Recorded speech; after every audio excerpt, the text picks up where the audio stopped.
गुलगुल गिलहरी के बाग से आम चुरा रहा था, लेकिन आज कुछ अलग हुआ था। आज जब कलुआ कौवा गुलगुल गिलहरी के बगीचे से आम चुरा रहा था, तो ऐसा करते हुए गुलगुल गिलहरी ने उसे देख लिया था। तो ये कलुआ कौवा डेली मेरे बगीचे से आम चुराता है। आज तो मैंने इसको देख लिया। आज मैं इसकी खबर राजा को देती हूँ।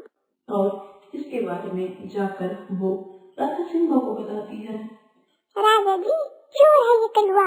आपको पता है, ये मेरे बगीचे से डेली आम चुराता था, लेकिन आज तो इसने हद ही कर दी। आज तो ये टोकरी भर के आम चुरा कर लेकर गया है मेरे बगीचे से। नहीं नहीं राजा जी, ये गुलगुल गिलहरी झूठ बोल रही है। मैं इसके बगीचे से कभी आम नहीं चुराता हूँ। और ये आई थी मेरे घर आपने आम को देखने। इसको मेरे घर से कोई आम नहीं मिला, और तो और मुझको किसी ने भी इसके बगीचे से आम चुराते देखा नहीं है। गुलगुल, बिना किसी सबूत के किसी पर इल्जाम लगाना अच्छी बात नहीं है। आज मैंने तुम्हें माफ कर दिया है। आज के बाद ऐसी गलती नहीं होनी चाहिए। इसी जंगल में टूटू चिड़िया अपने एक बच्चे के साथ रहती थी, और अभी कुछ दिन पहले से ही उसने टूटू चिड़िया के साथ मिलकर मिठाई की अपनी एक दुकान खोली थी। टुनटुन मौसी, मैंने कल आपकी दुकान के गुलाब जामुन खाए थे। वो गुलाब जामुन बहुत स्वादिष्ट थे। आप ऐसा करो कि 2 किलो गुलाब जामुन मेरे घर पर भिजवा दो, और जल्दी भिजवाना, हमारे घर पर मेहमान आने वाले हैं। ठीक है हरियाली, मैं आधे घंटे में ही तुम्हारे घर पर 2 किलो गुलाब जामुन लेकर आती हूँ। फिर आधे घंटे बाद टुनटुन मौसी और टूटू चिड़िया हरियाली चिड़िया के घर उनको गुलाब जामुन देने जाती है। टूटू और रानू चिड़िया की मिठाई की दुकान पूरे जंगल में बहुत ही ज्यादा प्रसिद्ध होने लगती है, और बहुत ही सारे जंगल पंछी उनकी दुकान पर मिठाई के लिए आने लगते हैं। दूसरी तरफ कालू कौवा भी उन दोनों की मिठाई के बारे में सुनकर उनके पास जाता है। अरे वाह, टूटू के हाथों में तो जादू है। कितनी अच्छी मिठाई बनाई है इसने। अगर मैं इसकी मिठाई को किसी दूसरे जंगल में जाकर बेचूंगा तो मुझे बहुत पैसे मिलेंगे, और मुझे तो तब गुलगुल गिलहरी के आम भी चुराने नहीं पड़ेंगे। अब कलुआ कौवा मौका पाते ही टूटू और रानू मौसी की दुकान से मिठाई चुराने लगता है।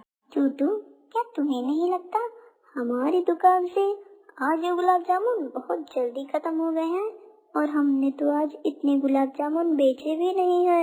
अब ऐसे ही कलुआ कौवा डेली टूटू और रानू चिड़िया की दुकान से मिठाई चुराने लगता है, और दूसरे जंगल जाकर उसको बेचने लगता है। रानू मौसी, मुझे लगता है आप ना सही कह रही हैं। आजकल हमारी मिठाइयाँ बहुत जल्दी खत्म हो जा रही हैं, और इतनी तो हमारी बिक्री भी नहीं हो रही है। इनके इतनी जल्दी खत्म हो जाना मुझे कुछ ठीक नहीं लग रहा है।